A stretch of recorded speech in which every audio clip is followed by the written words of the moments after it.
Hi friends, welcome to Kani Kayal channel. இன்னைக்கு நம்ம சேனல்ல பாசிப்பருப்பு பாயாசம் எப்படி செய்யுது பார்க்கலாம். அதுக்கு வந்து நான் ஒரு டம்ளர் பாசிப்பருப்பு எடுத்துர்க்கேன்.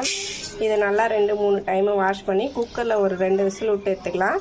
இது ஒரு டம்ளருக்கு நான் 3 டம்ளர் தண்ணி வைக்கிறேன். நல்லா வாஷ் பண்ணிட்டு இது குக்கர்ல 2 விசில் விட்டு எடுத்துக்கலாம் फ्रेंड्स.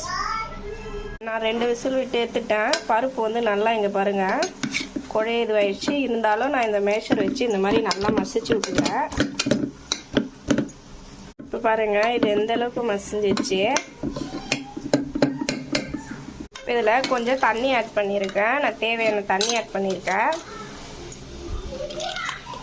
தேங்காய் வந்து கேரட் துருவத்தில் துருவி வச்சுருக்கேன்.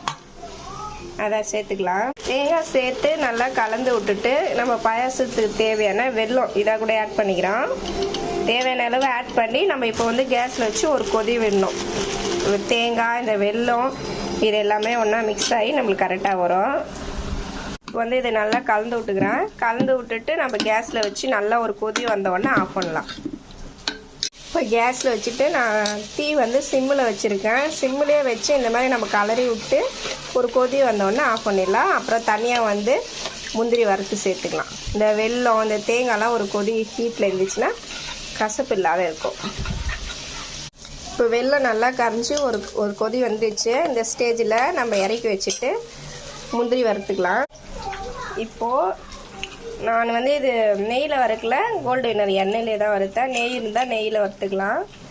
அதை இதை கூட ஆட் பண்ணிக்கிறேன். எப்போ எந்த இனிப்பு செஞ்சாலும் கொஞ்சம் சால்ட் ஆட் பண்ணிக்கணும். சும்மா ஒரு சிட்டிக்கு சால்ட் ஆட் பண்ணுறேன் நான். இது எல்லாத்தையும் மிக்ஸ் பண்ணி கலந்து விட்டு அவ்வளோதான் ஃப்ரெண்ட்ஸ், சாப்பிட வேண்டியது தான். இது ஒரு 10 மினிட்ஸ்லேயே செஞ்சிடலாம். பாசிப்பருப்பு பாயாசம் ரெடி. இந்த வீடியோ பிடிச்சிருந்தா மறக்காமல் சப்போர்ட் பண்ணுங்கள்.